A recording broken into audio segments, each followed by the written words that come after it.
Hello everyone, আসসালামু আলাইকুম। আজকে আমি একটা হাফ ভ্যানিলা হাফ চকোলেট কেকের ডেকোরেশন শেয়ার করব।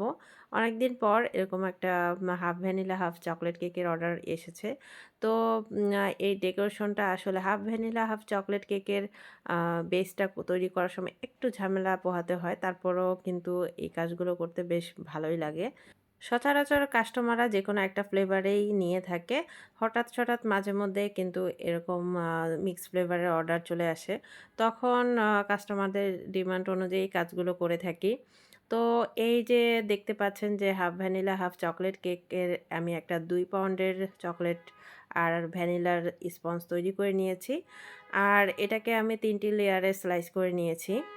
এই টাইপের মিক্স ফ্লেভারগুলো যখন করা হয় তখন জাস্ট একটু ঝামেলা বেশি করতে হয়। সেটা হচ্ছে ২ টা ফ্লেভার যখন একসাথে সেট করা হয়, তখন ২ টা আলাদা বোলের মধ্যে তারপরে এই মিক্সিং এর ব্যাটারগুলো আলাদাভাবে তৈরি করে নিতে হয়। আর যখন একটা মোল্ডের মধ্যে ২ টা ব্যাটার একসাথে সেট করতে যাওয়া হয়, তখন একটু প্রসেসিং খাটিয়ে কাজগুলো করতে হয়। মাঝখানে আমি একটু হার্ডবোর্ড যেগুলো রয়েছে, সেগুলো একটু কেটে মাঝ বরাবর রেখে তারপরে আমি ব্যাটার ২ সাইডে ২ টা ব্যাটার ঢেলে দেই। যেন পরবর্তীতে ব্যাটারটা ঢালার পর আমি জাস্ট মাঝখানের বোর্ডটা সরাই নিলে এই ২ ফ্লেভার একসাথে মিক্স হয়ে যায় আর বেকিং করার পরও সুন্দরভাবে সেট হয়ে যায়। আর এই কাজগুলো করার পরও দেখেন কত সুন্দরভাবে ২ টা ফ্লেভার একসাথে মিক্স হয়ে গেছে। আর ২ টা কিন্তু একদম আলাদাভাবেই বোঝা যাচ্ছে যে ২ টা ২ ধরনের ফ্লেভার হয়েছে। আর ২ টা ফ্লেভারের মধ্যে যে পাশে ভ্যানিলাটা রয়েছে সে পাশে ভ্যানিলা ক্রিম আর যে পাশে চকোলেট ফ্লেভার রয়েছে সে পাশে চকোলেট ক্রিম দিয়ে আমি কিন্তু কেকটাকে একদম ফুললি কভার করে নিচ্ছি। আর কভার হওয়ার পর কিন্তু নরমাল ফ্রিজে একটু ক্রাম কোটিং করে রেখে নিলে বেশ ভালো হয়। তবে এখানে আমি বেশিক্ষণ ক্রাম কোটিং করতে পারিনি।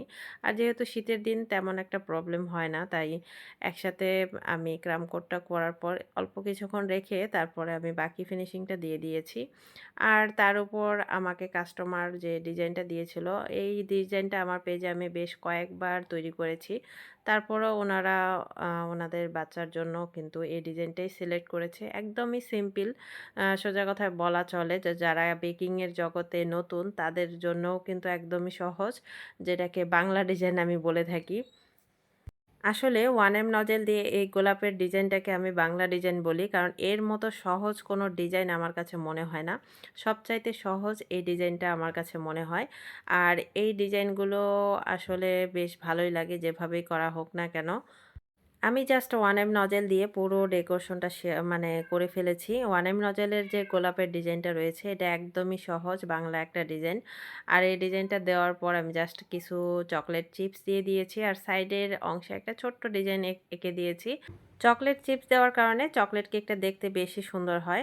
আর আলহামদুলিল্লাহ চকলেট কেকগুলো অনেক ইয়ামি হয়ে থাকে।